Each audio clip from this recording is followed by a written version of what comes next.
I think we're going to make a start now because we did say we're going to be prompt on this. So yes, let's start our webinar. Hello everyone, and welcome to today's webinar titled Raising Rooted Children. My name is Gbemisola Isimi, and I'm the founder of Culture Tree. Amelia? Hi, I'm Amelia. I'm the digital marketing manager at Culture Tree, and I'll just be working in the background to make sure everything goes smoothly. Okay. So for those who don't know Culture Tree, I think it'd be good for me to give you a little bit of introduction into Culture Tree before we get started. So Culture Tree was established in 2015. Our mission is to preserve and promote African languages and culture in the hearts and minds of everyone, and children and adults across the world. We're all about empowering them to develop their personal and authentic expression of their unique culture within their country of residence. So our services, we have Culture Tree Academy. We run classes for children. We have a YouTube channel where we showcase and have animated cartoons and nursery rhymes and educational materials for children to learn Yoruba language. We do Culture Tree events. We do workshops, thought leadership like today's webinar.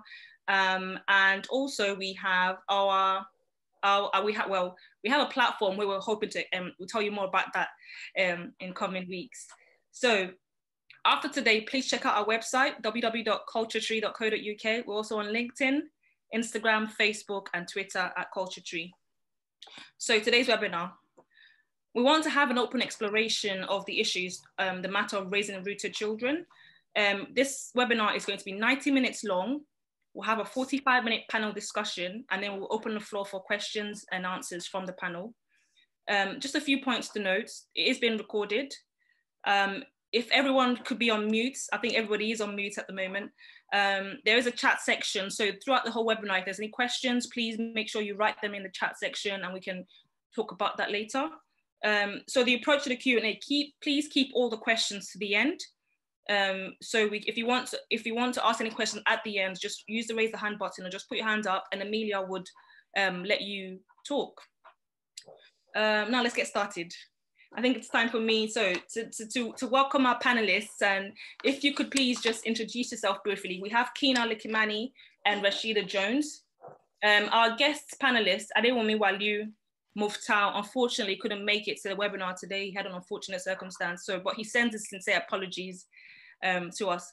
So without further ado, I'm going to ask Kinna and Rashida to please introduce themselves to our audience. Kinna? Hi, I'm Kinna. Thanks for having me here. I'm Kinna Likimani. I have two children, two boys. I live in Accra, Ghana. I work with the Parliamentary Monitoring Organization, but I am active in the literary and the language space. I think that's fine, yeah. Thank you. Thank you, Kinna. Rashida?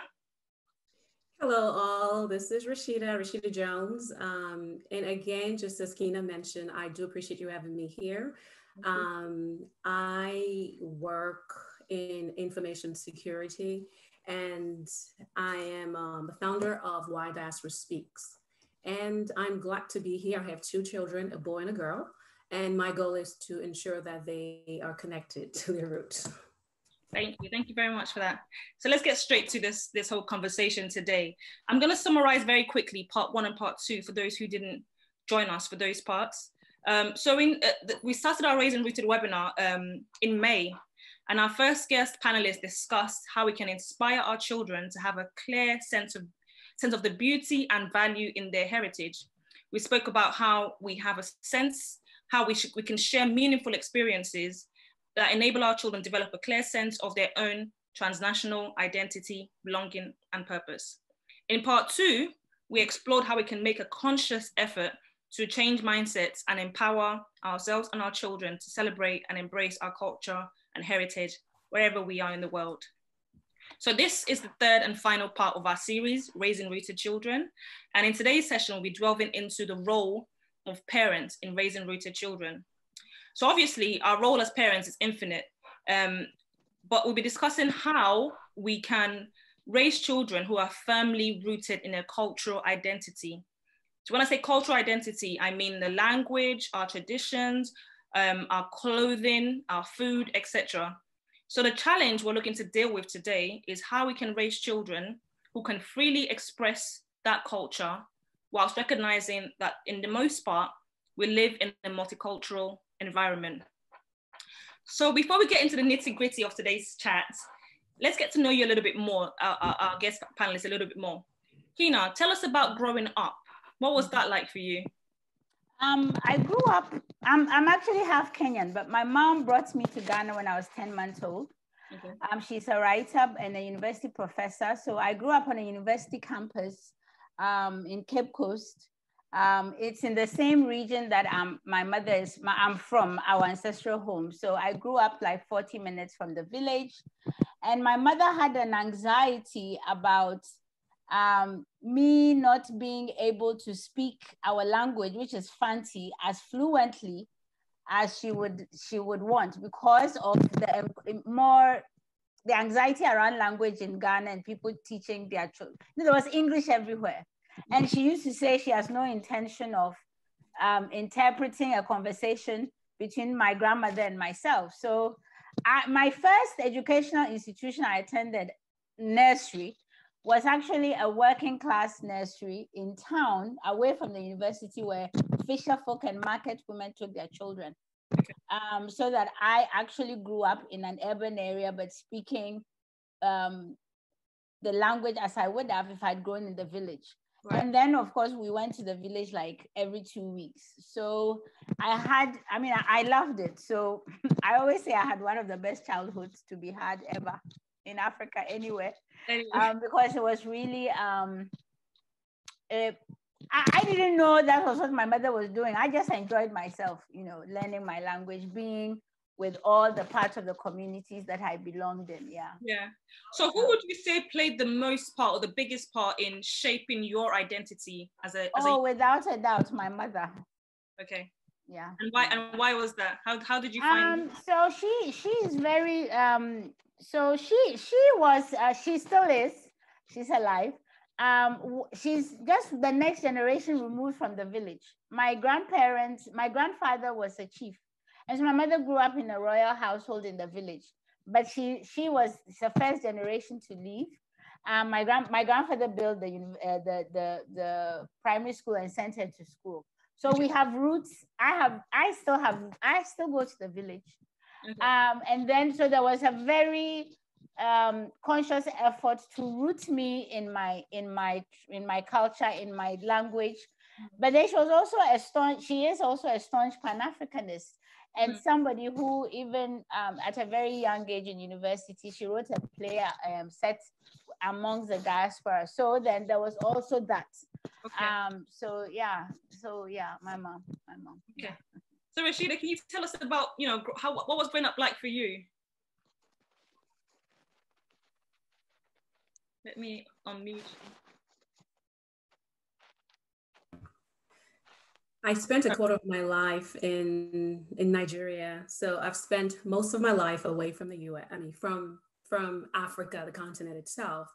But I remember being home. My dad would only play Yoruba music. Yoruba, for those who don't know, is the language that I speak, is one of the native tongues in Nigeria. And my dad would only play Yoruba music, but he would tell us not to speak the language.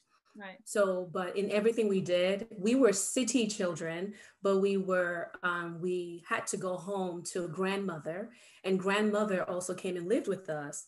So I remember being shown certain herbs, roots, and things like that.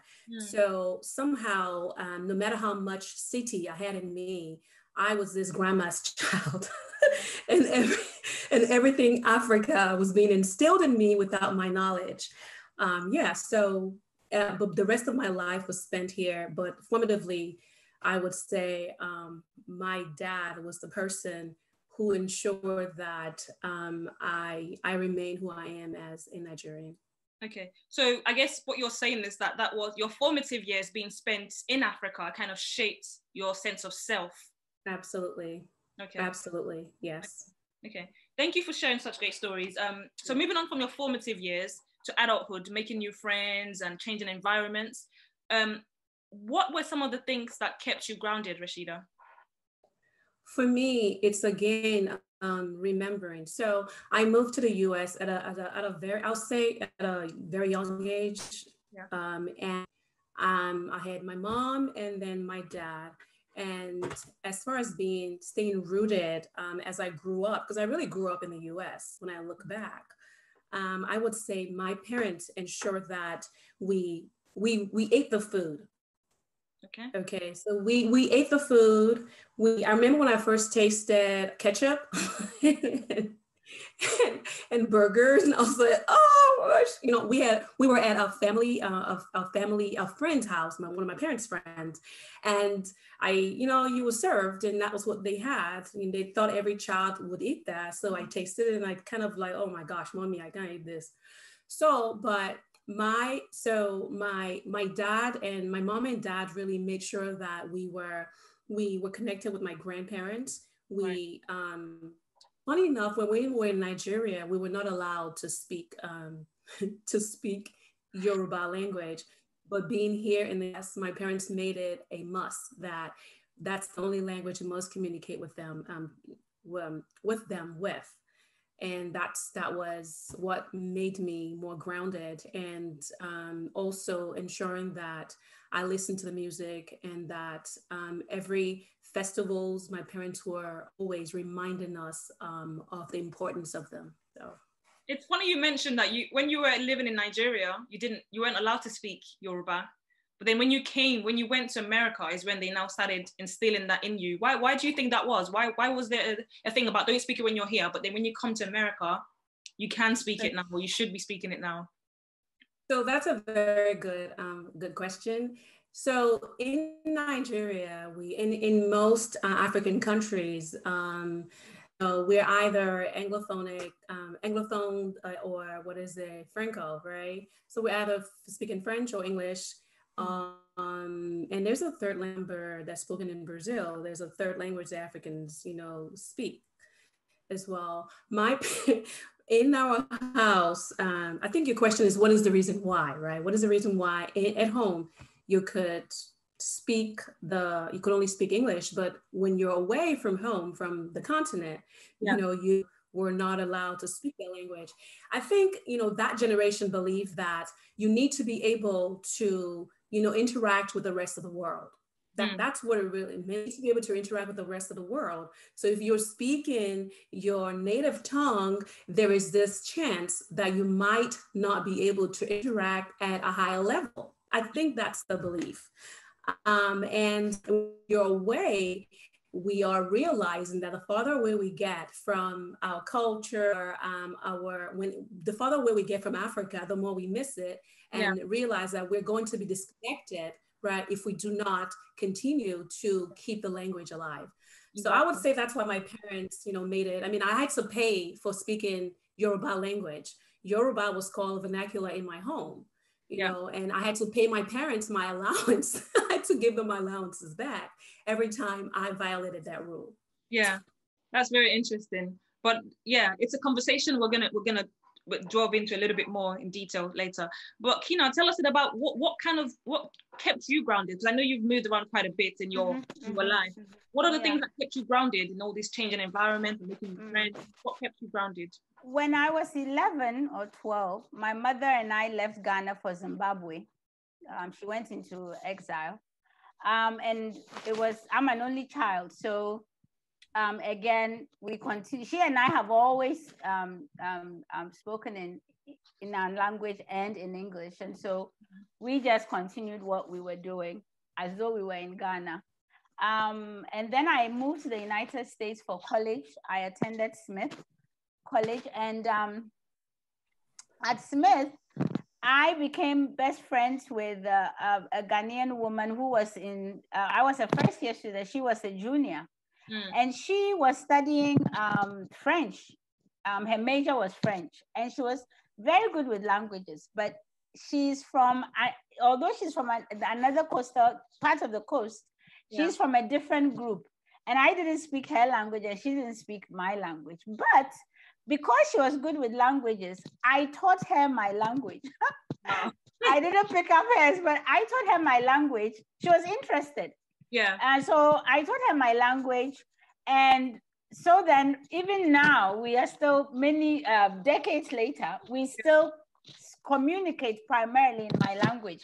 When she comes to Ghana and I take her to my village, they don't even like, they know she's not from the central region, but she fits right in. So that's how I continue to keep speaking the language alive when I was then away from my mother, because there was always this thing like, I can't come back home.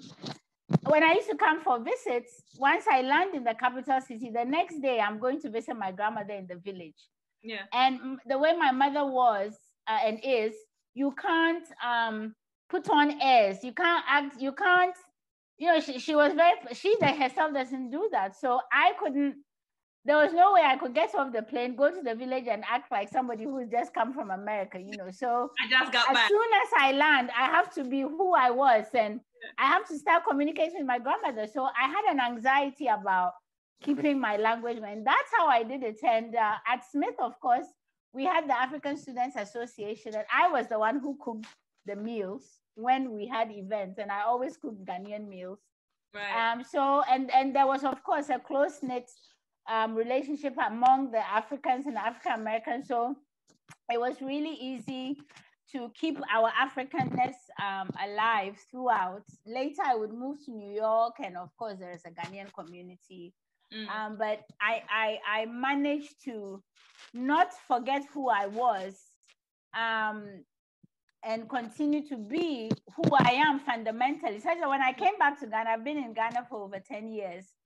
People are like they don't know I lived in the United States. Like, what is it called? Code switching. I can code switch like that. So, but your accent sounds very Ghanaian. So it's yes. That accent there. Because I couldn't, you know how when people travel to the West, they could be gone for a minute, and then they come back, they have an American accent. There's a lot of people. I hate that, because I'm like, you just went for 2 hours. You know, they go for 2 hours and they come back with an accent. I've never done that. So, so the more I stay in Ghana, the more my Ghanaian accent comes across. Okay. When I do cross the Atlantic for a visit to the United States, the minute I step foot, I code switch again. So, so you proactively sought out opportunities for you to keep that grounding for yourself. It's not as if it happened naturally, or did you actually make, like, for example, you mentioned teaching your friend Fanti. Yes. Was that just by chance, or that's something that you wanted to do, or something? No, it wasn't by chance. Unlike so West Africans, when I say West Africans, I mean particularly Nigerians and Ghanaians, have a hard time with the concept of we've been colonized. They refuse to accept. And then they think, you know, so people will say things like, I didn't know I was Black till I stepped foot outside Africa. I'm like, but of course you are Black. What, you know, so we have this thing where we don't engage on a daily level with the fact that we've been colonized, and therefore to decolonize, we seem to think that the absence of white folks in our countries means that we are not perpetuating white supremacist and colonialist ideas. Right. So when they go abroad, then they're like, oh, I didn't know I was Black. It's always hilarious to me. But my mother was a Pan-Africanist. She is a Pan-Africanist. She was, she visited America. In the 60s, you know, she hung out with a lot of diasporan folks, met Du Bois in Ghana. So I was raised with a wider consciousness about imperialism. I'm using all these words, but this is how I was raised. You can break. I was raised about what colonialism means for African identities, the tendency to dislocate us and like dislocate us from our own culture, even in the continent, even on the continent. Yeah. This is what Rashida was talking about, language. Because there was a time that they wouldn't even teach our languages in school. Now they do in Ghana. But so the tendency to be like, you know, on the margins of the empire, but the empire takes over everything in your life, especially for middle class and upper class elite folks. So I was very aware of this. Then, of course, having left Ghana to live in Zimbabwe and finish high school in Zimbabwe. We got to Zimbabwe, like, I think 3 years after independence, and that was a completely different racial situation than Ghana. I couldn't attend, you know, after independence, Zimbabwe nationalized education for the African folks. So I wasn't Zimbabwean, so I couldn't attend the public schools. I had to go to a private school. So here I was, a West African in Zimbabwe, in schools with white Rhodesians. I mean, so by the time I got to the United States, I knew what it meant for me to hang on, because there was a tendency to dislocate me. Okay. So you already had that thing in you that you wanted to. So exactly. And, you know, in ways that, like Rashida's parents, you know, when we are on this continent, especially Ghanaians and Nigerians, we assume that simply because you're here, you have your culture. We seem to not be aware to the ways in which we are getting removed from our own culture. But as soon as we step foot in the West, we want to then preserve. So you become even more hyper. Yeah. Like I always say, we become hyper cultural, and that can have its negative side. So by the time I got to the United States, I knew exactly what I wanted to do, how I wanted to keep my language alive. Yeah. The people I wanted to mix with, the ideas I didn't want to pick up, and those I wanted to pick up. Yeah. Okay, yeah. Fantastic. Yeah. So you've all described remarkable personal journeys here, and how your mindset of level, and I can hear in your voice there, Kinna, the level of pride that you have. And how that evolved as you grew up. What do you think of when you hear the phrase rooted children? Kinna? I think rooted children, especially in the African context, means to be aware and actively participate in your culture. Okay. Whatever that culture is. And these days, it can be a meld of Western colonized culture with our own cultures. And I get into trouble for this, but you can't root an African child and the African child not speak, understand an African language. Again, I go back to Ghanaians and Nigerians, you know, they think that we've been colonized. So of course, this language has been forced on us, but in a million years, it is not our language. I know I always quote Achebe that we are going to do unheard of things to the language, but where we come alive is always going to be in our language. I mean, if I'm always giving this example where you go on the streets of Ghana and you are a journalist and you are interviewing Ghanaians in English, and the responses are always so stilted, the body language is stiff and contained. Yeah. They are dropping idioms that were used in 1950s. But as soon as if you speak that person's language, and as soon as you repeat those questions in our language, the whole body, the responses, and we continue to do this thing where we are not really communicating because we are forcing English on people. Yeah. So to be rooted means you learn the language. I always say that if you have had the misfortune of your parents not giving you their language because they live a certain anxiety related to class and language, once you're adults, you should fix that. So that's what rootedness means. Okay. But I also fundamentally believe that wherever African folk find themselves, they should also participate in that culture. So African children in the West must be given their culture, but they are also African Americans. Yeah. And that for me is important because it goes back to this idea of colonialism and imperialism always trying to dislocate us. Wherever we find ourselves, we belong there as well. Yeah. So so if you find yourself in the diaspora, you are lucky. You have multiple roots. Yeah, exactly. And we should claim that. Yeah. Because it has come at a cost. we own it. Yeah. A diaspora background there. So Rashida, what are your thoughts? If you hear the word rooted children, what do you think of? What comes to mind? For me, rooted children are children or adults that can connect to the lineage that they're from, the ancestors somehow, those who can speak, as Kinna mentioned, the language. And even if they can't, because someone made a comment on one of the videos that I put on YouTube today, saying to me that, children who cannot speak the language. I mean, but what if you're speaking to your children, you're teaching them the language, but they cannot speak it back? I said they can still be rooted because they are understanding you, right? So, or, you know, rooted children are those that are connected. They're embracing wherever they are, be it language, you know, parents. So parents, first of all, let's go back. Parents are responsible for teaching their children whatever languages they want to teach them. Importantly, I think you should teach your children your language or your languages. Some of us speak more than one. You should always teach them that because it just makes the understanding of you as a parent better for that child. And when you understand language, you can understand so much more. There is so much essence in African languages, right?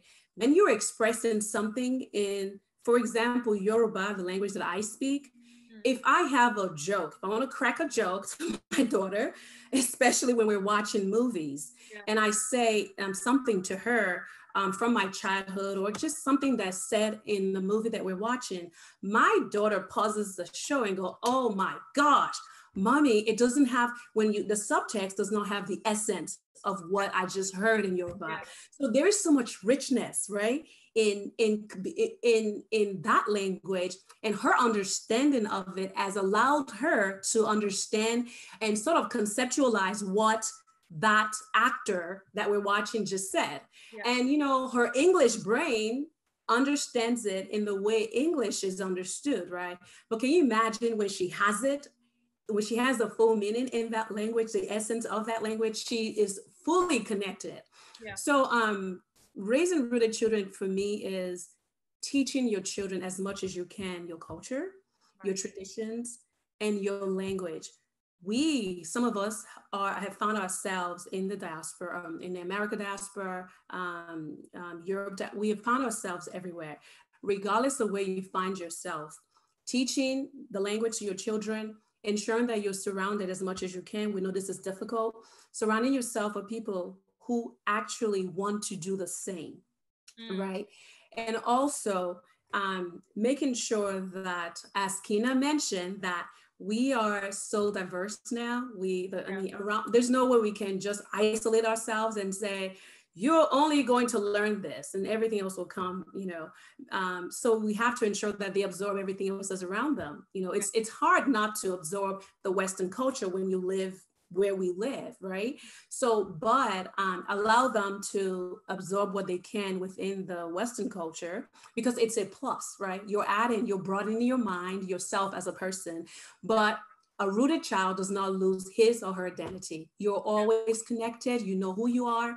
You know the history of your family. You know certain festivals that your parents maybe have narrated. And if they get the chance, I've shown you that, and you're proud of who you are. You don't go outside and start acting like, no. Like Kinna made me laugh when she said some people they get on the plane. Those are not your words, but they get on the plane, a couple of hours of flight, they're on the other continent, and they come back like, and they start acting like, these fake accents that that our people use when they come back home.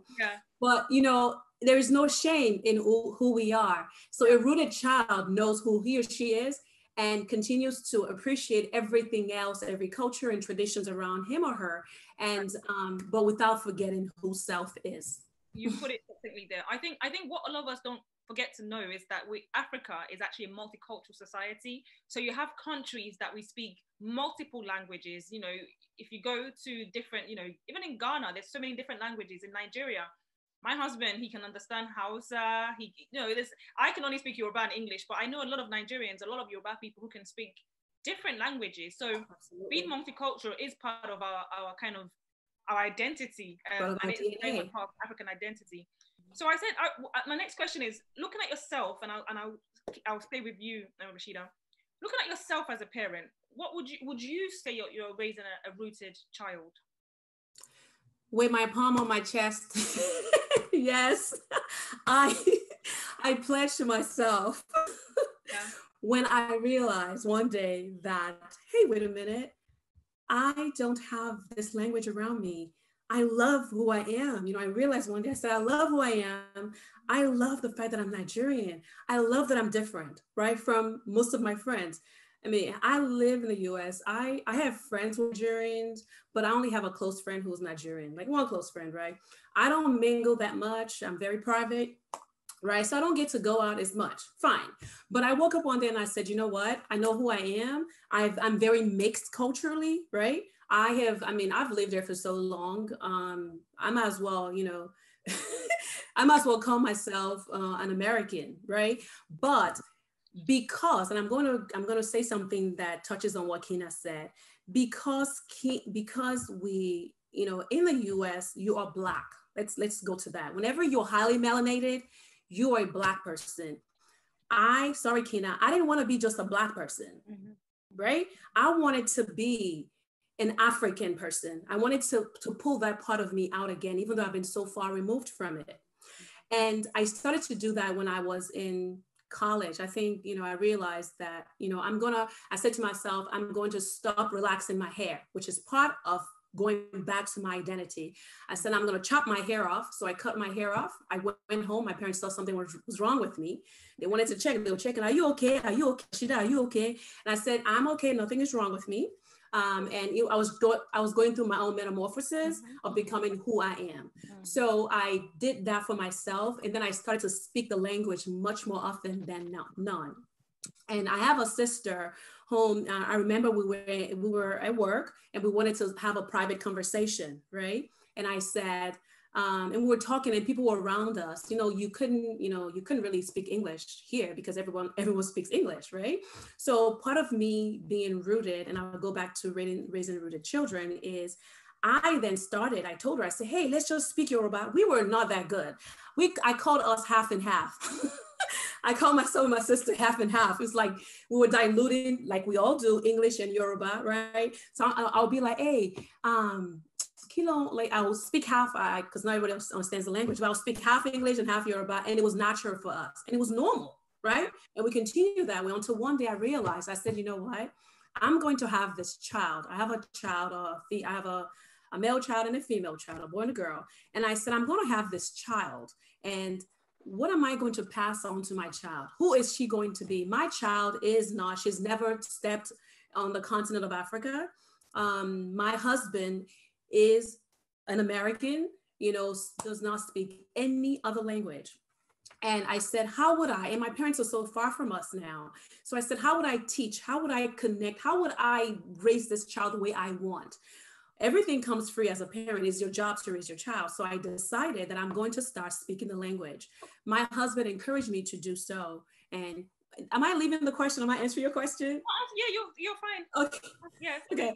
So, and I started speaking the language to her. I watched the videos of my daughter, and I saw at a very young age, before she could walk, she could, you know, she understood me. She couldn't speak. I saw that motivated me some more. And she turned 1 and I heard her speaking back because people told me it's not possible. What are you doing, right? It's not possible. Just get out of here. You're just going to confuse her, right? Yeah. So I said, okay.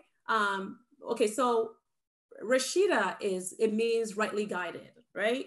So I believe I'm rightly guided and I follow my heart on everything I do. All around me, people told me it wasn't possible, but I kept going. And I taught my child this, because I already took care of myself, right? I took care of myself, made me realize that I'm important and where I am from is important. My daughter now speaks fluently. She's so tonal with the language. And when people hear us outside, they're like, huh? They turn around like, huh? Because when you look at her, you will never guess that she is an African child based on stereotypes, of course. You know, people think Africans look a certain way. So you hear her speak, you'll never think she could understand you. And I love the fact that she can hide anywhere, be anywhere, and, you know, hear them speak and not without them knowing she understands their language, and surprise the whole world when she opens her mouth. Just says something and they're like, wow. Exactly. That's great. That's great. So, Kinna, would you say that you've deliberately chosen environments that kind of serve your vision of what you hope that your children will become? And how they see themselves? It seems, you know, so we live in Accra, and so it would be like intuitive that people would, the assumption would be that I don't need to because I'm on the continent. Oh. But the thing is right now, because we haven't decolonized and because we have oppressions that are also enabled by the colonial language. So there's a social anxiety now tied to economic prospects, now tied to refinement around speaking English. Right. So that you will find that even working class parents, people whose own handle of whose grasp of English isn't quote unquote good, are now only wanting to speak English to their children because of the society we have continued since independence. And I think Nigeria is probably the same. Yep. So that you have Ghanaian parents who now are not teaching their kids Ghanaian language. Like it's so, excuse me, so fucked up, literally. Because what I always tell people, because they're like, oh, they say, oh, because your mother writes in English. I said, that's not it. My mother's generation, most of them did not start formal education until they were 11. In fact, the literacy studies does better when you use the child's L1, which is their mother tongue. You build on that to teach them a second language. So in fact, the people who speak the best English in Ghana are my mother's generation. Yes. Because they were educated that way. It's a messed up situation that it was the colonial government who understood that you had to use our languages as a foundation to teach English. They didn't assume that you go to English class. In fact, so the assumption is English is a second language.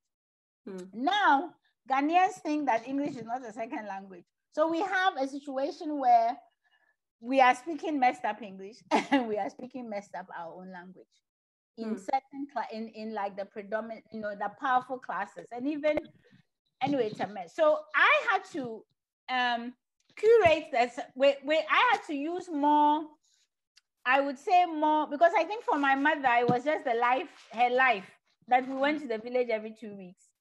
But I had to be more deliberate. So from infancy, my child goes to the village as well, 3, 4, 5, 6 times a year.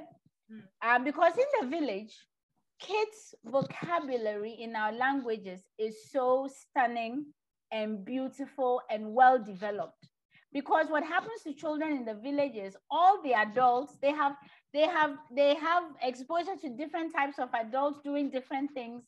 They get carried on the backs of adults to the palaces where they will hear, maybe the chief would be sitting in state and hearing a case. Like, so they see and develop in our languages, and it's rich. The problem is as soon as they turn 6-year-old and they start quote unquote formal education, then they are faced with a wall of English.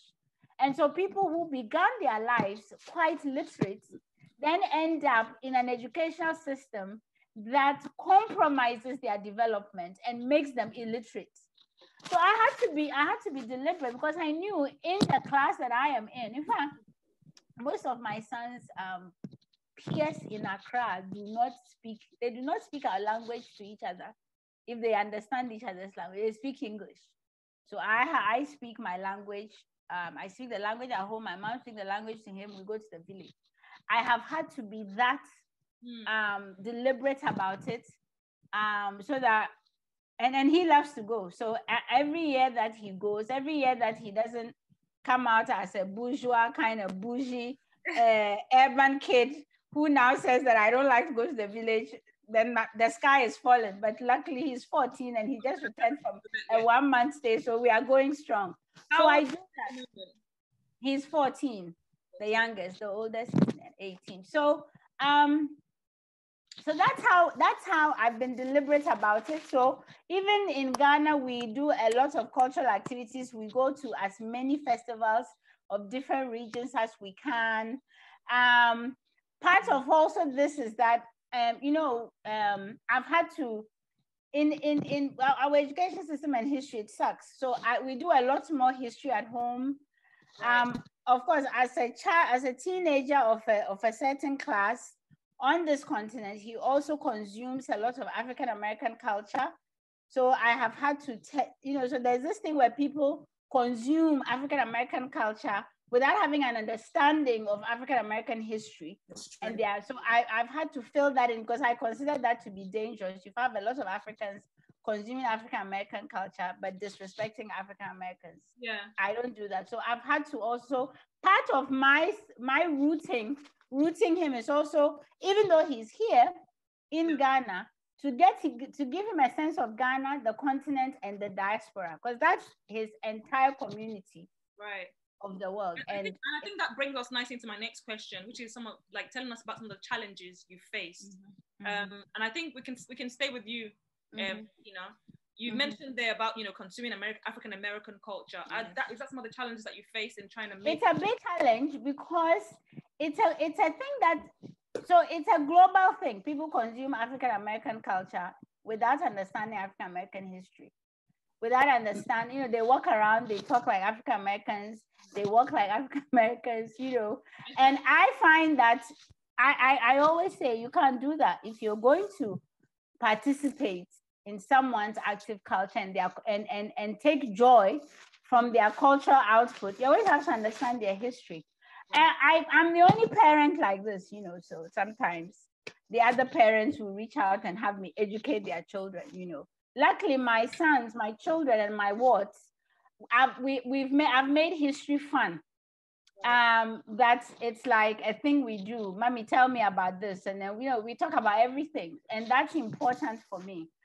Because the challenge is that it is not being done in educational systems. You can't depend on this neo-colonial curriculum we have, and if we are not active as parents, as Africans, Black folks, Caribbeans, Black Brazilians, we have to be very active in the kinds of education and history we give our kids, because the wider global context is to make us ahistorical, to act as though we don't have a history anywhere, to act as though we don't have cultures anywhere, or if they say we have cultures, our cultures are backward.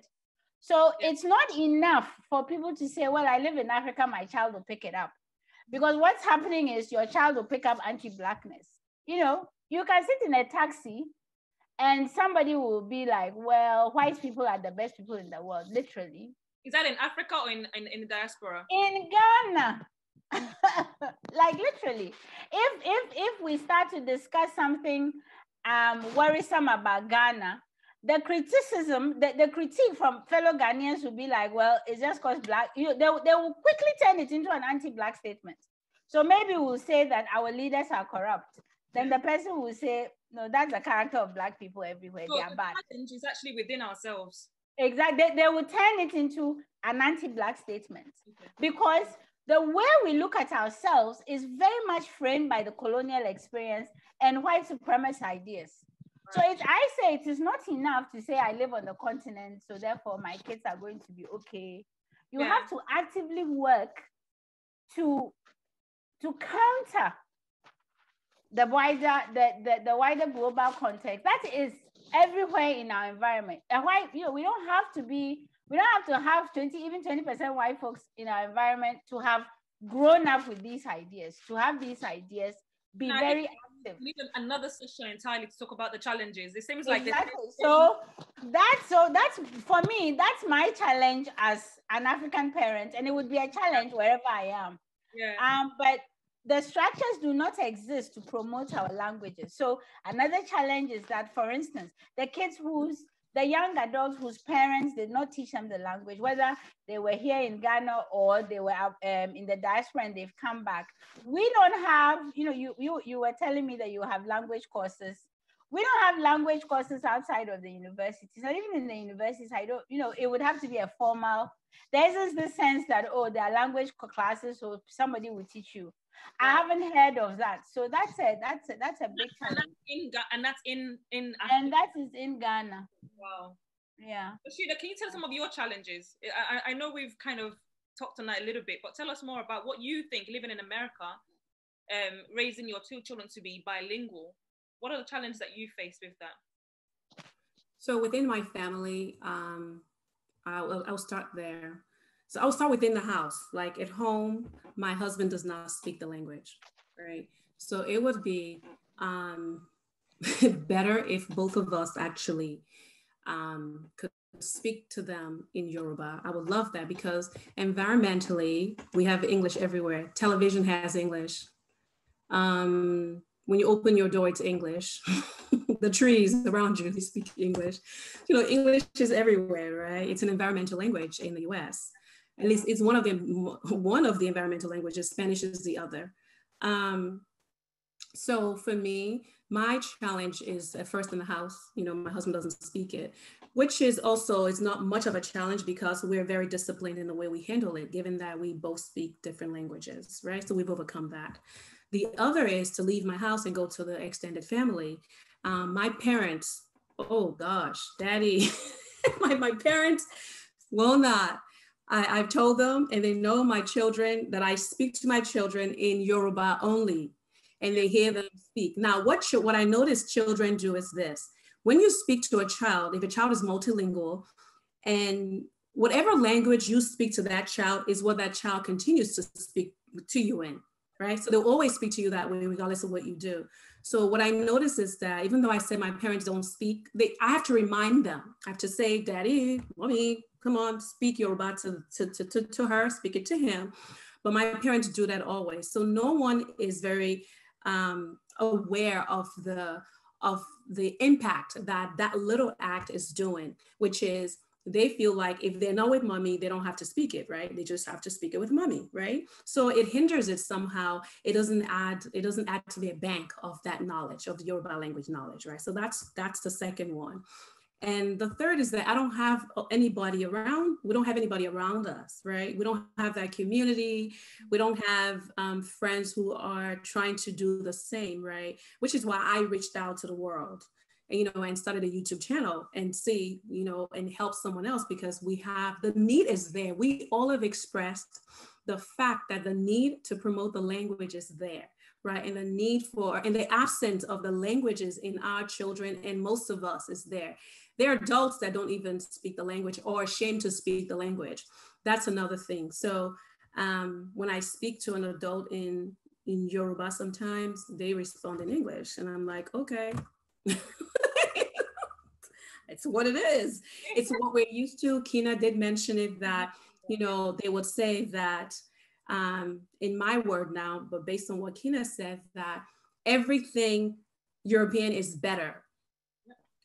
I made a comment to you that day. I said that if two people, one highly melanated, I'm not going to say black, I want to say highly melanated, and the other not so melanated, and we know what that means, So if I, as an African, I'm selling something here today, and I say it's only 2 cents, right? Just 2 cents. And a European who's not as highly melanated as, I, puts the same item for sale, the same product, and he or she says it will cost $50,000. Guess what this foolish people will go to? They will run and spend their money on that, because it's so embedded in our brain. It's ingrained. Everything European is better, is better. Oh, I remember my mom came home, she brought bread. I was living in the US and she just brought some stuff back home. And one of the things she brought was a loaf of bread for us to try it, right? And I remember we were like, oh my God, this is so soft. This bread is so soft. Yay, this is so good. The Nigerian bread is very, it's condensed, right? It's very, no, not condensed. It's very dense, right? It's packed. It's, oh gosh, how much I appreciate that bread now. You know what I mean? So now that I've seen both sides, I can decipher for myself, discern which I prefer. So my challenges is not just within the house, but is environmentally, it's nationally, continentally, it's worldwide, but we go on. Yeah. Like what kind of steps can we take? What do we need to do to change that mindset? Not just for ourselves, to make the world a better place for us to raise with the children. what are some of the steps that you think we can take in changing mindsets? Because at the moment we're talking about mindsets right now, and it's kind of like a societal thing, not just in Africa, not just in the diaspora, but even in Africa. It's even worse in Africa. What are some of the steps that you think we can take to change mindset, which is something that we... So I think little drops of water, right, you know, make mighty ocean, right? So we are doing that right now. As we're talking, you know, this webinar that you're hosting today is doing that. Kinna is doing that. I'm doing that. Everyone who is part of this today is doing that. We need to bring awareness as we're doing, right? We need to talk more, speak out about it. Whenever there is a problem and you have a solution, and, you know, a lot of us suffer from not knowing that we actually have answers, right? But because little drops of water make mighty ocean, if the little drops that you do, that I put, that everyone else puts, you know, a lot can be realized, right? This can come to fruition. This future, which is a future I have a vision of this future where everybody around me can speak Yoruba, right? Everyone around me, when I turn left, I hear Yoruba. When I turn right, back, forth, I can see it. So when we all put our little drops, we can promote the language, we can elevate the language wherever we are. In Africa, right? So on the continent of Africa, I think there's a lot that's been ingrained. We've been programmed. This programming has been there for years, right? Since colonization, right? So generations will go, right? And generations will come. If we start with ourselves, as we've already started, we can, starting in your own home, teach your children. If you don't understand it, find a tutor. Tutors are inexpensive, right? Immerse your children. If you have a friend, if you have a grandmother or grandfather, let that child, because most grandparents, as the generation that Kinna mentioned, they don't, you know, they're so enriched in the languages that they just, you know, they speak it fluently, and some of them don't even speak English, and they just say, I don't want to speak English, Joe. They love. But the grandparents, as I think you mentioned that as well. Grandparents don't seem to be doing a lot of work. They're the ones who speak the most English to the kids. Right, they do, but there's some grandparents, as Kinna mentioned, in the villages, right? That those have the tools, right? If I bet if I take my child now and go to my grandmother, right, and say, Mama, you know, I'm going to leave this child with you today. Mama is not going to speak English to my child. My grandmother will not, but I know there's so many that do. But let's find those grandmothers. Let's use every tool that we have as people who want to ensure that our languages do not die, and use those tools to promote it, right? And let ourselves in our homes, you know, I remember someone saying to me, so how come your child, you know, how come you are teaching your child this language? How come, you know, she understands it, and can she speak English, right? Can she speak English? Because this person never, this person never heard my child speak English, right? Because every time I'm with her, we only speak Yoruba. She's not allowed to speak English to me at all. She's not allowed. Actually, they both are not allowed, right? The little one thinks I don't speak English. He translates. He would turn to my husband and say, Mommy said, blah, blah, blah. And we're just laughing, and he would turn to me and tell me, oh, Daddy said in Yoruba. And I love it. He should believe that, right? Because that would drill in the importance of both languages. So, but I think if we, like I said, start in our own homes, right? Find people like us, you know, like minds will thrive, right? Like minds. And start growing this. It's a movement. It's like natural hair movement, people. Do you remember in 2009, everybody was so straight? And then people woke up one day and said, wait a minute. And we're now like, oh, look at my hair. Look at, it's the same thing. Let's make our languages, our cultures, our traditions fancy, so that when those who are shunning it now, when they look back, they will regret not having been part of it. Yeah, that's fantastic. Thank you for that. Sure. Kinna, what do you think we can do? I know there's a lot you can say, especially you've been in Ghana, and you know the colonial mentality that you speak about. What can be done back home? So Rashida has spoken about what can be done, you know, within the society and within our homes. What do you think needs to be done? Who takes the responsibility of this kind of shift in mindset and shift in society? Well, when we were in, so I have this thing where I say, you know, independence was really a flag switching activity. Ghana was led by Kwame Nkrumah, and he had a plan to decolonize, and we did decolonize. So we are not, I don't think that people think, oh, it's still the government should lead it. No, it's not going to happen. It's not going to happen.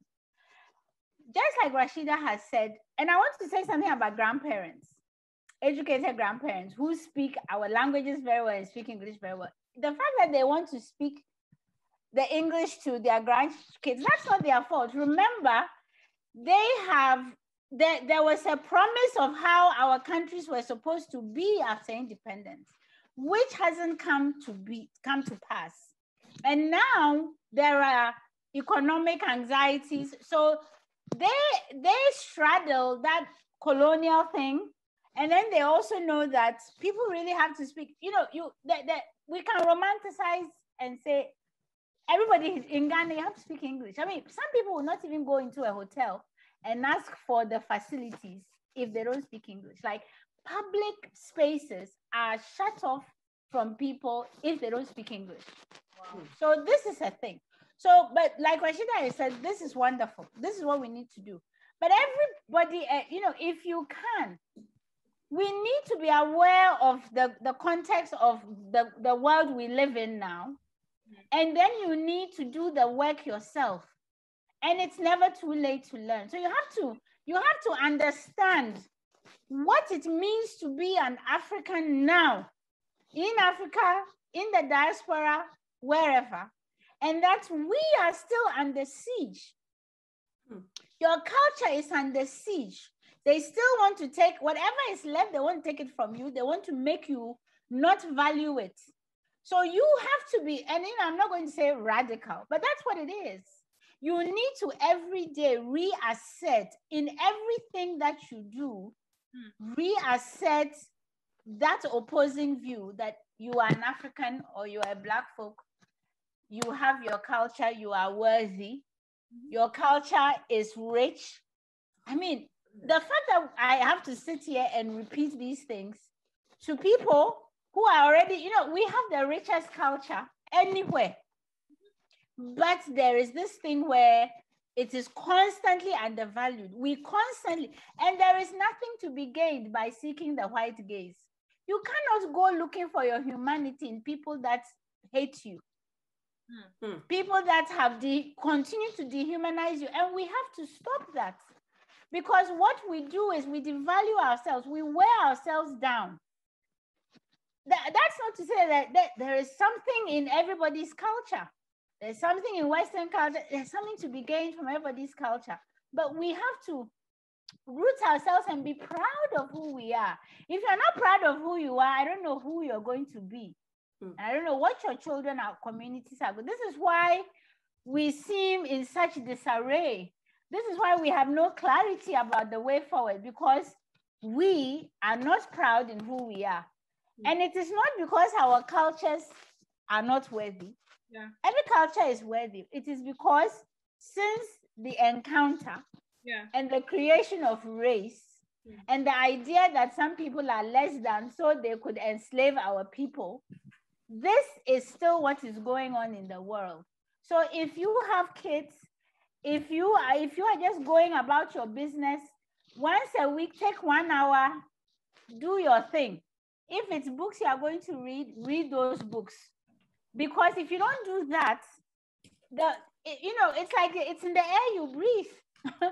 You pick these things up without realizing. So the thing is for people, and you know, I want to say something about language. You know, the colonial experience and the narrative around African languages makes us feel like, oh, we have so many languages. In which universe is having too many languages a bad thing? When you go to Switzerland, the Swiss speak German, they speak French, they speak Italian. Does anybody in Sweden go, oh, these 3 languages are just too much for us? No. It is in fact a pride for them. The Scandinavians will speak their own languages and learn English. Yes. Is anybody sitting in Europe going that Europe has too many languages? But they have made us feel that we have so many languages and therefore communication is unwieldy. But before they came here, we were trading with each other. We were learning each other. We were marrying. My mother grew up in a village where there was a Yoruba woman in the 1940s. In my grandfather's village, there was a Hausa woman. This concept that we need to speak these European languages in order to live our own lives among ourselves is one of the biggest enduring lies about colonialism. And we must stop it. Because actually, when somebody says, oh, our languages cannot develop, and what is the word for computer in Fanti? I say, what is the word for computer in Swedish? The word for computer in Swedish is computer. But somebody says that the Swedes, the Norwegians can speak their language and learn science in it, but we are told we can't learn science in our language. We can't learn technology in our language. That is bullshit. And it is part of the dislocation. And what we must learn to do is to stop furthering the colonial agenda in our own lives. Yes. That's that. And the first thing begins in English. Yeah. It begins in our languages. And so nobody should feel like if you haven't been taught, start. If it takes you 20 years to master, it took you 20 years. Start somewhere. Start somewhere. Exactly. Start with the food. Just start. Because there's so much in our culture to engage with and be proud of it, because it is something to be proud of. Should I see you nodding here? You agree with the food part, or I fully agree with Kinna, and I love Kinna's perspectives. So yeah, you have to start somewhere. We have a lifetime, right? It's never too late. There are those who started something in their 60s and they succeeded, right? Does it matter if you're starting at 2 or 70 or 75? We just need to do it. And we should, you touch on identity, Kinna, and the appreciation and self-pride. You need to be proud of who you are. We've been told for centuries that we are less. I don't know if anyone is listening from the continent or join us from the continent, but whatever you believe of yourself today, based on what your television is showing you about the life of your people in Europe, or in the Americas, or anywhere else away from the continent, is a lie. It is a lie. So if you think it's easy here and we are fully accepted and we are,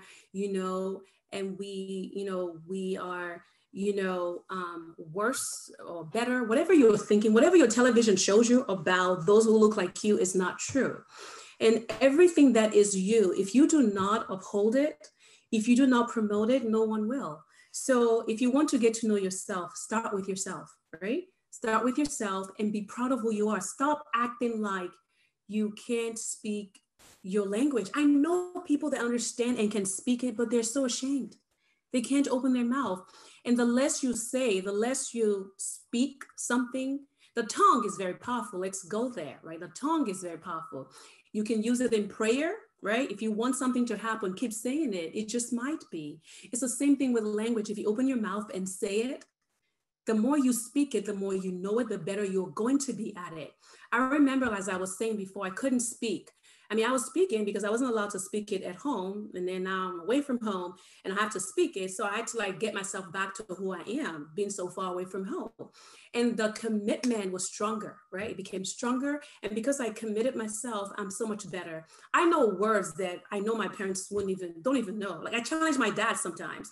I'm like, Daddy, guess what? And I tell my dad, and he's like, good job. But because it wasn't important to them, but I, as the child, it is so important to me. And I want to teach my child. So I do what I can. I go to books, right? I use books. I use the internet. I use others. I use everything I can.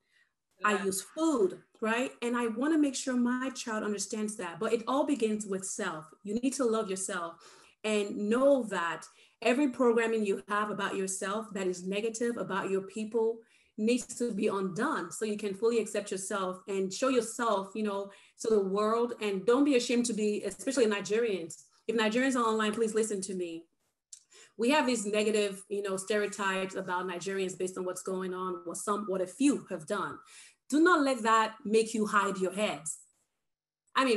Get up, stand up straight and tall, and be proud of who you are. Don't let that make you hide yourself from the public. Be you and speak your language proudly. When I'm approached, so most don't know that I'm Nigerian. My experience here, they don't know I'm Nigerian. They know I'm from somewhere, but I'm the first to go, oh, I'm Nigerian. I just open my mouth. I am Nigerian. And then I meet those, yes, I am Nigerian. No, I am Nigerian. And then I meet those people who are, I know they're Nigerians, right? But they hide. When I ask, they're like, oh no, they try to do the fake accent we all talked about at the top of this conversation. Like, no, I'm not this fake accent. Heck, I've lived there for so many years. I know it's fake, right? So I'm like, it's okay. And the way they pronounce their words, English is not your language, okay? We're not saying nothing against the English language or any other colonial language. We're speaking in English right now. Exactly. That's what why are we using it? Why has it helped us? Because it's what most understand. Yeah. I think how many billions of people, 4-point-something billion, speak English in the world. We have to speak English if you're going to communicate with people who don't understand. Exactly. But that does not mean hide yourself. Mm-hmm. Don't hide yourself. And your children, I'm telling you, some of you may have not seen, but if you've seen my 8-year-old, she's so proud of this. She wants to show off to her friends that, this is the language between me and my mom. Like my mom, she tells me this is our language. We speak it, and she can go anywhere and speak English. And when she's standing with her friends, my daughter doesn't have to whisper to me. She can communicate with me very openly in another language because they don't understand. They don't. And she's so proud of that. So please give your children this gift. Pass it to them. They will thank you later because you can never take these formative years back. Yeah. So start today if you have not started. Give them that gift. I think that's a fantastic way to end because we could go on all day. But I just looked at the time now and it's literally, it's gone so quickly. What I want to do now actually is open the floor for some questions. I know we've had some comments in the chat section there. I'm just going to read them out very quickly. Yewa said, another key thing that we should all keep in mind is that it's never too late to start the learning or relearning process. It's sad when people think they're too far gone and can't start learning the language now. This is simply not true. Thank you for that, Yewa. And then Islamia said, good evening, everyone. Kudafgemi. My family loves culture tree. Thank you. Talking about a future where everyone speaks Yoruba, especially our kids. For a conversation like this, why are we not speaking Yoruba? Like I said, the reason we're not speaking Yoruba to give English is because we need to communicate and let people understand what we're saying. We're not saying that, speak Yoruba only, because Kinna is not Yoruba, for example. And there's a lot of people in this conversation who are not Yoruba either. So what we're trying to say is that in our homes and in our society, let us change our mindsets and raise our children to speak our language. It can be Yoruba, it can be Igbo, it can be Hausa, whatever language you speak, teach your children. So I know there are a few people on a conversation who might want to ask questions. So this is just a chance now to open the floor and let us ask some questions. I'm going to open the floor now. If you want to ask a question, please just raise your hand and Amelia would unmute you. Do we have any questions for myself, Kinna, or Rashida? Have any questions, please? You can just raise your hand, or I think there's an option there of raising hand, or you can just let us know. I can't see any videos, by the way, so if you're raising your hand, I can't actually see your video. So if you want to ask a question, please share your video so I can see you raising your hand, or use the raise hand option. There's an icon to raise hand.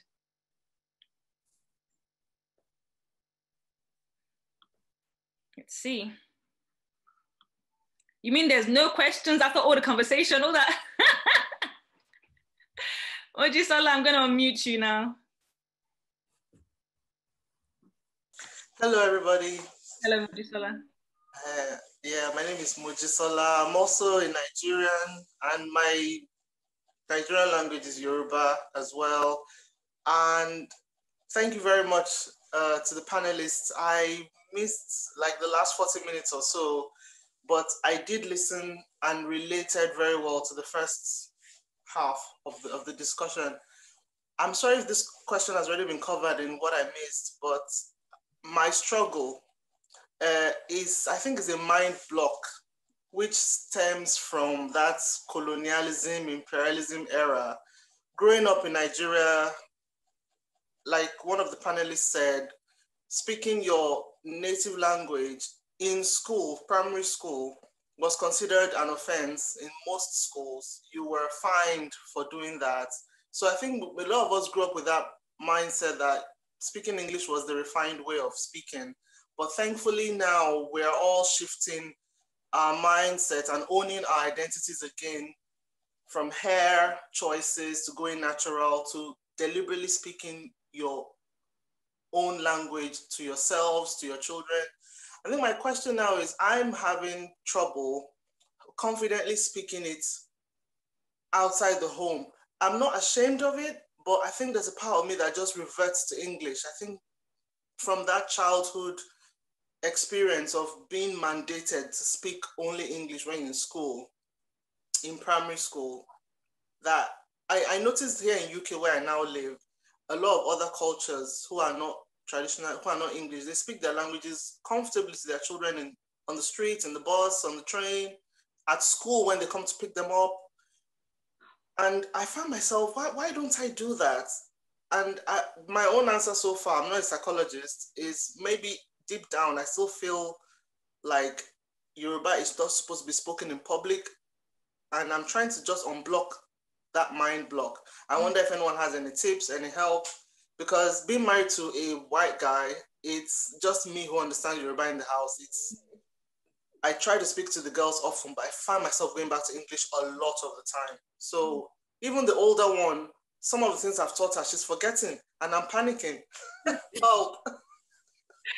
I think, Rashida, let's start with you with that question, because you're in a similar situation where your husband is African-American. So what advice would you give to Mojisola? So my husband, yeah, I was laughing. Thanks for your question. Okay, so again, I'll say just do it. So I think you're probably worried about what your friends might think. I think some of the other issues is that when we are around others, we are thinking, oh, they might think we're talking about them, right? So no, let me just speak English that everyone understands. You can tell those who are around you, for example, when you pick up your children, tell them, we only speak, I mean, you have those who are close to you at the bus line, if you have a car line or whatever, but tell them that we only speak this language between us. Just let them know, because I've had to do that with my American and friends from other places. So just tell them that, but you just need to do it, and you need to let your children know. So it starts with us. Tell yourself that you are going to do this starting from today. So start from this conversation. When you leave this webinar, tell yourself from this moment, actually start telling yourself that you're going to do it now. So that when you leave this webinar, the first time you speak to them, you're going to use Yoruba language. You also need to talk to the children, let them know the importance of it, because I did that to my daughter at 2. I told her, because at 2 she could understand, and I told her she could never speak English back to me. It has to be Yoruba. She said, what about when my friends are around? I said, yes, you're going to speak Yoruba to me. Now she's very comfortable with it. So just offload what you already have there, whatever thoughts or programming, I use that word again, that you have about speaking the language, remove it. And it is very possible, it's feasible for you to start today, and just do it. And let the children know, let those who are around you know, I'm not talking about you. I just have to keep this language alive in my children. Hope it goes well. Thank you. Thank you very much. Hope so too. To add to that? Oh, no, I just wanted to say about her feeling some way about speaking Yoruba outside the home. If there is a place for you to speak Yoruba, it's the British capital. They must hear all the languages of the people they colonized. So don't even worry. Yeah. It is the right place to speak Yoruba. To speak it.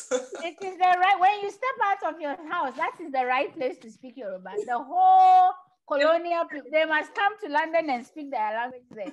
And you have the right. It is why you should speak it. Don't feel self-conscious.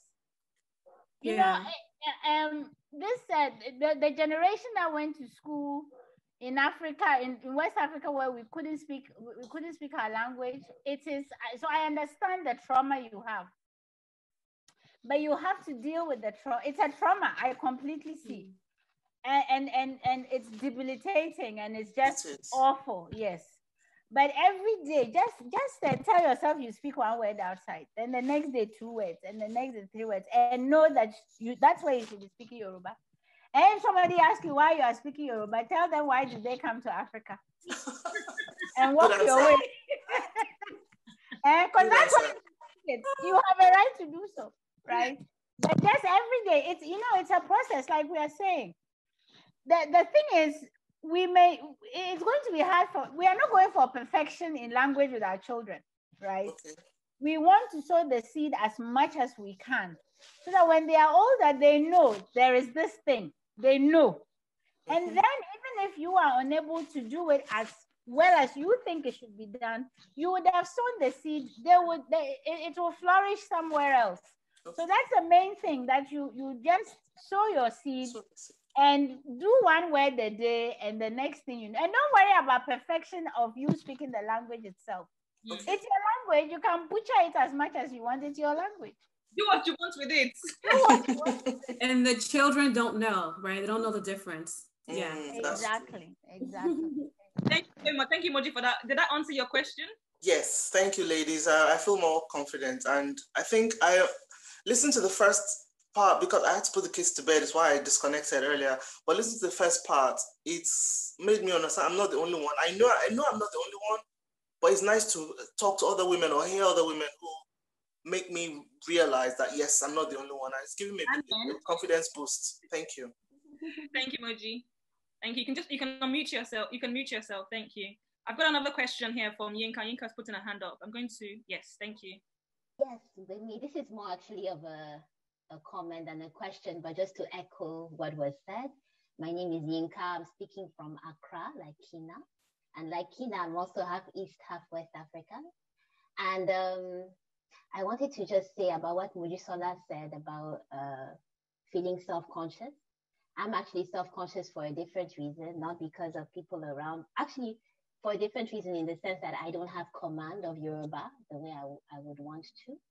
And having lived in Lagos, actually, a lot of my life, it was a place where you couldn't really speak and make mistakes because people are so judgmental. Mm-hmm. And so being in Accra actually has been very freeing, because now I butcher my Yoruba, just as Kinna said. I have a housekeeper who is Yoruba speaking, intentionally so. And so at home, I speak to her my broken Yoruba, and then she answers me properly. So also to speak to Kinna's earlier point that, it's never too late, and Yewa's point as well in the comments. It's not too late, I don't know. And also to say that, I don't expect to reach perfection, but many of my friends know that I'm very deliberate about this. Sorry, a shout out to Karen Barber, whose name I see and whose video was on earlier, but people like that who wrote books. Because that's another issue, is that, some of these our languages, Yoruba particularly, the main challenge that you have as an adult learner is the lack of resources. So people like Karen Baba, people like Antonia, people like that who've taken, the work of breaking it down so that you can learn it as a second language. Really big up to those people. But just to say that, actually, for me, moving to outside Nigeria has been very freeing, because then I can speak however broken I want, and and I it's fine. And my son, I have two sons, one who's 4 and one who's 1.5. My son Eniton, who went to Winnie's class. He's still coming. He's coming back, isn't he? Yeah, he's coming back. He answers. I mean, he's not fluent because we also speak French at home, but he answers in Yoruba. And today it was funny. I think he said something yesterday to Julie, our housekeeper, and my husband was trying to figure out what he said, and so he now had to correct him that he had said something else in Yoruba to the housekeeper. So that was really cool. I was very proud of that. But yeah, it's about being deliberate. So sorry, it's more of an observation, but I just wanted to share because I see that we share a lot here. Yeah, we are sharing. This is a sharing platform right now. Thank you for that. Yeah, thank you. Thank you so much for adding that conversation. I've got another question here from Sharon. I'm going to unmute you. Hello, can you hear me? Hi, hello. Yeah, I just want to say thank you, Bimi, for putting this together. Appreciate everything that you're doing, because I really relate to Mojisola, because we all kind of are feeling the same way in that we want to do more and how to get there. I have 3 daughters. My oldest is 8, and like there's like been pepperings of Yoruba, you know, just Yoruba words, tilekun, that stuff, like just little bits and bobs. But with my 18-month-old, I think we've been, well, I've been, because my husband's not Nigerian, more intentional, and she sings the Yoruba nursery rhymes, like she like responds, and it's just like, oh my God, like it's that, like Rashida was saying, it is actually possible. And it's not that I thought it wasn't, I thought it'd be too hard with 2 languages in the home, well, 3 languages at home, and I didn't want them to be confused. And part of it is becoming more aware and having that pride in the heritage and the culture. And I think resources and networks like this are really helpful, and I'm really grateful for them. So not a question, just praise to everyone. Thank you, Kinna. I've just got to read out a few things that people have said in the chat section. Oh, I did have a question actually, sorry. I put it in the chat section about other African languages and how we can, because I think part of this learning process is us, you know, learning about other African languages and becoming more fluent in them, and how do we bring these networks together maybe for the future. Is that sorry, repeat the question, please. I guess, how do we bring other African languages, or bring networks of African speaking people together so we can learn each other's languages? And because we speak all these European languages, so I'm sure we can learn other African languages, not just the ones that are native or born to us. And how do we develop that? You know? The language situation on the continent is getting too bad, but there are some places, there are some countries that are much better. South Africa is one. So you will find that, you know, South Africans, they speak their language more than we do. They write in their languages. So I think it will be also easy for you to find networks where people are speaking the various South African languages. Zimbabwe is another. Zimbabweans are highly literate in Shona and in Ndebele. They write in their language, publish in their languages. And of course, the Hausa, I mean, we have a whole thriving, you people have a whole thriving Hausa film industry and literature in the north of Nigeria.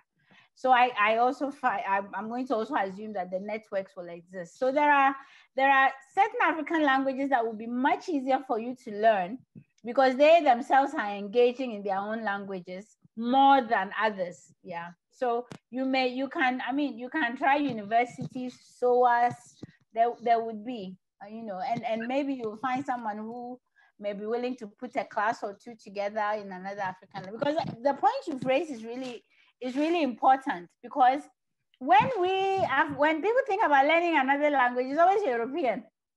It's like, you know, I speak English, now I want to learn French, and then I want to add Spanish, German. Now we are even wanting to read Chinese. I mean, but we have a block, you see. So it's a very good question you've raised, and I'm sure that you can, in a place like the UK, find networks. I think we probably can look into that, in how we can connect more with other cultures. Thank you, Yeshun. I've got Professor Karen Barber, who's gonna ask us, I think she has something to ask. I'm just gonna unmute you. Professor Karen Barber.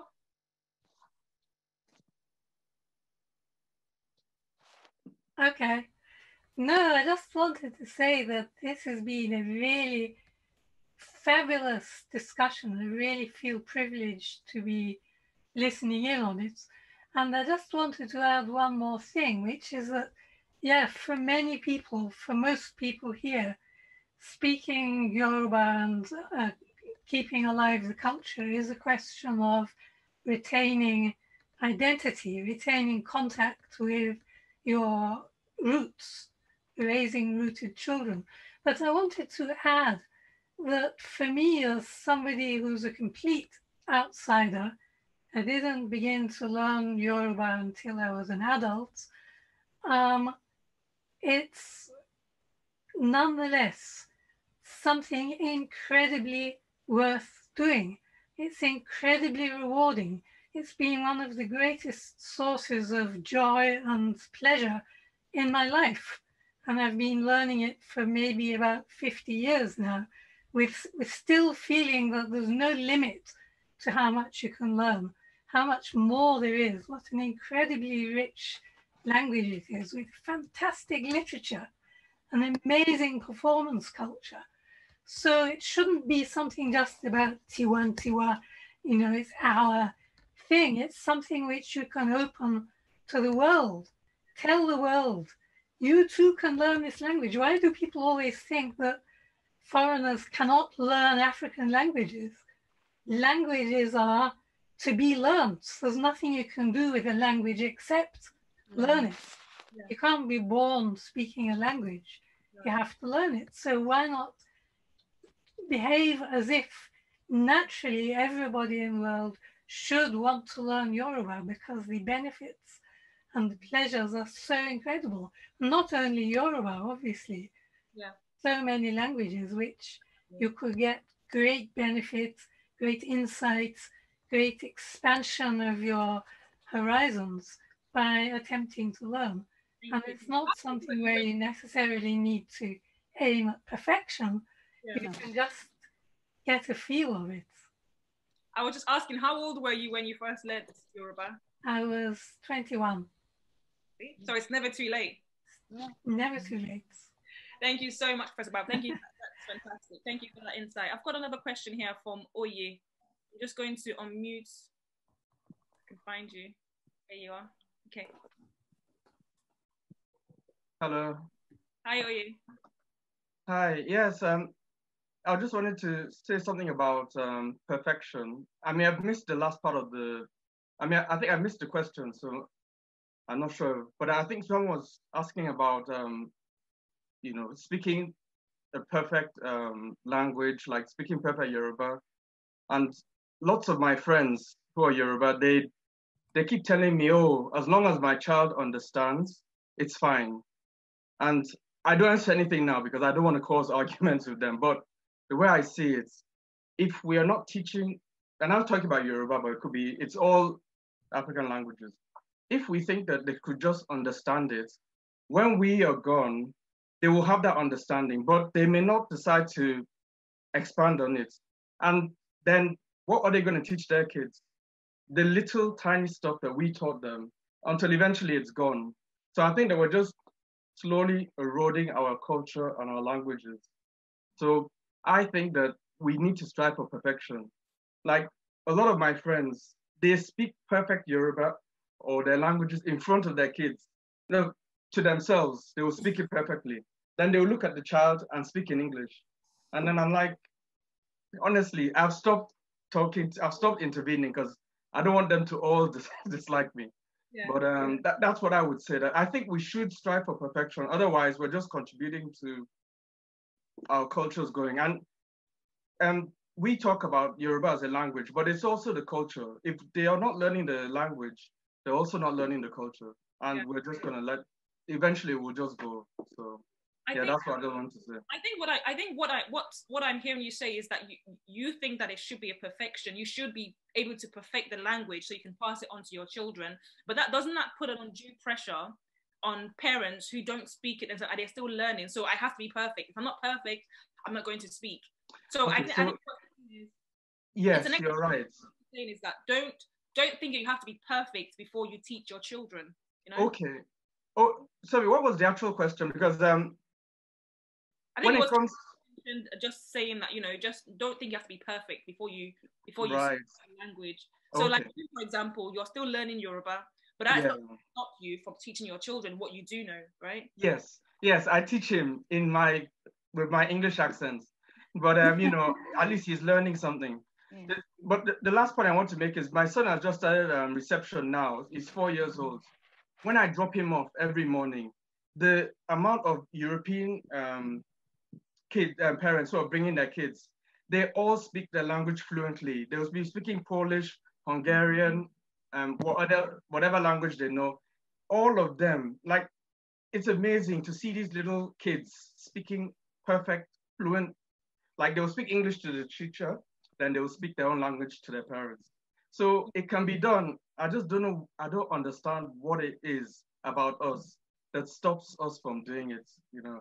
But as I said, I've stopped telling my friends and family this, because I've decided I'm going to teach my child. If no one else wants to do it, fine. So I'm just going to be I'm going to quickly just read some of the messages that we had, just because I know that a lot of us, it's Friday night, and you could be anywhere, but you're here. So very quickly, Michael has said, "Are mothers more effective in teaching languages? Where are the fathers?" We just spoke to one right now.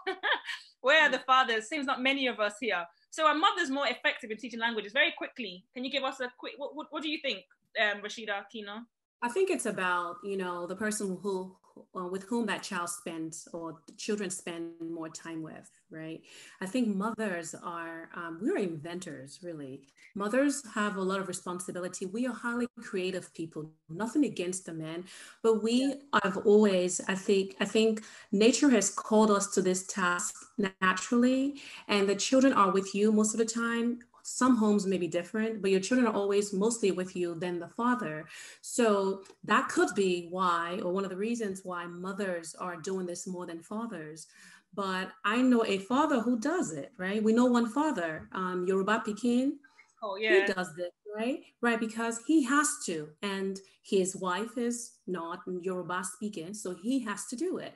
But I think fathers they're just not, fathers come to things once the things are thriving. They're usually in the back. Fathers usually stay in the shadows, and then they come forth when it's time, but they're there, they're just in the shadows. They're there. So another question is, I feel from Tosin says, I feel like there's a lack of resources for children as well, which we wish we had more children's cartoons in African languages. They learn so fast and more naturally that way too. I totally agree. And that's why we're trying to, put more content out there, put more cartoons and more nursery rhymes out there. We do need more resources. But I think, you said this as well. We rely on a lot on the government. We say, oh, what's the government going to do about it? But it's up to us as individuals and as, as entrepreneurs and as business owners to take it upon ourselves, like you have done, Rashida, with your YouTube channel, to create resources for our children. So if there's anything you can do, even if it's a video you're doing every day of teaching your kids just one word a day, and you put it out there for somebody to see, we're all doing something. I think we have Akonilede in there as well. There's a lady who does Yoruba classes. I think she's no longer in the call, but Akonilede Yoruba. I don't know if you want to say something about what you do as well, but we have a lot of people. There are more and more people who are putting resources out there. It's just a matter of looking, really. So Akonilede, if you want to say anything, let me know. I will mute you. And I think Posa says, I think when you group the languages into their classes, it's easy to learn a bunch. For instance, Swahili is spoken in Tanzania, Kenya, Uganda, Rwanda, Burundi, and Congo. It's a Bantu language. If you learn Swahili, you can easily learn other Bantu languages. There's a lot of resources for Swahili, and some traditional English language fairy tales are available in Swahili. Yeah, Swahili is the one that we always get a lot of questions on. So Lydia says, not a question. I agree with Dr. Baba. I see interest from non-Yoruba speakers from our music as well. I think it's contributing to making the language of interest to many people. So there's a lot of questions there. There's a lot of comments.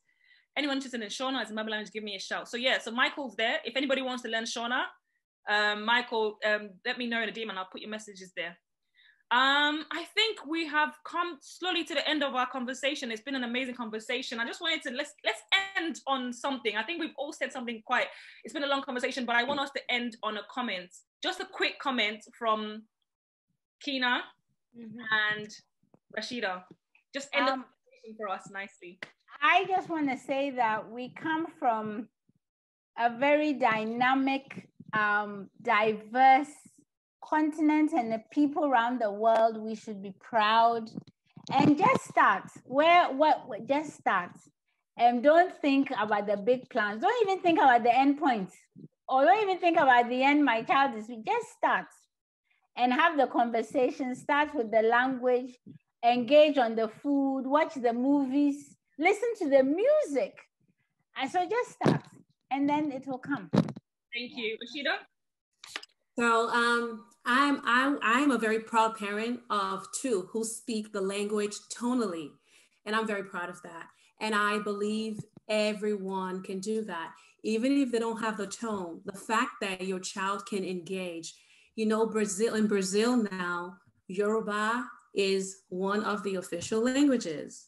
Okay, so they're speaking it not just in Nigeria, and not just Yoruba. A lot of my friends who are non-Nigerians non-Africans are trying to learn our languages, right? And I have a friend who speaks it fluently, and she's nowhere close to the continent. Okay, so what is wrong with us? Let's try our best to pass on what our parents have passed on to us, to our children. You know, in your mind, as you're thinking about, you know, in English, as you're watching English movies. I always use movies as my examples. You're watching movies, something is, you know, it's interesting and all, but when you hear that movie in Yoruba or your native tongue, people, come on, you know, it is more exciting. The essence of our language is the richness. I'm so glad that I speak another language.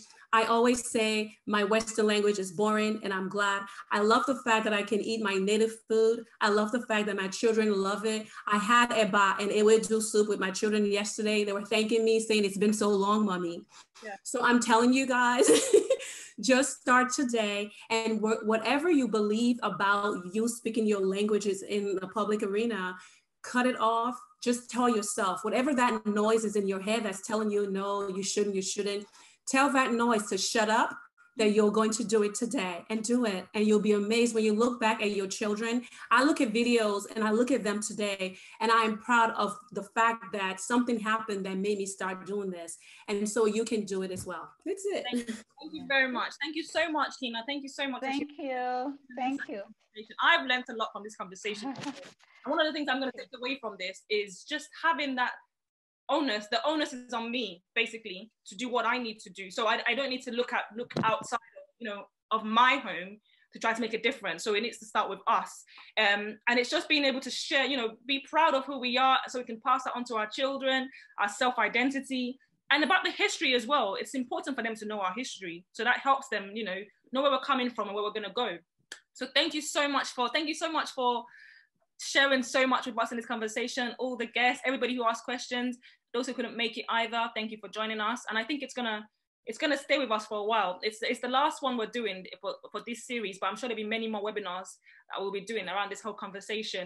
I'm gonna hand over to Amelia now to just round us off. Okay, so thank you for attending the seminar.